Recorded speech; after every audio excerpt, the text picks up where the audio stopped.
পাশের একটি ভবন থেকে মাথায় ইট পড়ে তার মৃত্যু হয়। পুলিশ এবং স্থানীয়দের অভিযোগ, বারবার বলা সত্ত্বেও অরক্ষিত অবস্থায় বহুতল ভবন নির্মাণ কাজ করায় এই দুর্ঘটনা ঘটেছে।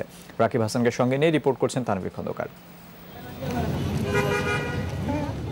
অসুস্থ মাকে দেখে হাসপাতাল থেকে ফেরার পথে এখানেই মারা যায় কলেজ ছাত্র হাবিবুর রহমান মুন্না। পান্থপথে সমরিতা হাসপাতালের পাশের সাগুপ্তা প্রকল্পের বহুতল নির্মাণাধীন ভবন থেকে মাথায় ইট পড়ে।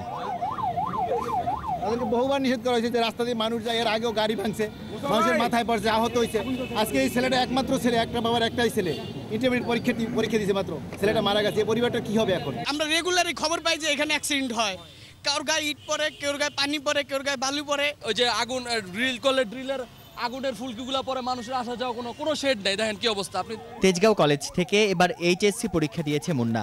একমাত্র ছেলেকে হারিয়ে দিশেহারা হয়ে পড়েছেন ব্যবসায়ী বাবা আবুল কালাম। ওইখান দিয়ে যাইতে আছে 11 তলা বিল্ডিং এ তৈরি ইট পরে ওইখানে বাসের ভিতরে পরে অনেকগুলো প্লেট এখানে গেছে পত্রচারীরা, মানে সাথে সাথে মারা গেছে, ধরে আঁকতে পারে না। বারবার সতর্ক করা সত্ত্বেও কর্তৃপক্ষ এ ব্যাপারে কোনো ব্যবস্থা নেয় না বলেই এমন দুর্ঘটনা ঘটছে বলে অভিযোগ পুলিশের। আমরা এখন যাব কর্তৃপক্ষের সাথে আলাপ করবো। এখানে তো মামলা হবে, অন্যান্য যে বিল্ডিং হচ্ছে যাদের তাদের কর্তৃপক্ষের সাথে আলাপ করে এই ধরনের প্রোটেকশন ছাড়া যাতে কাজ না হয় সে ব্যবস্থা।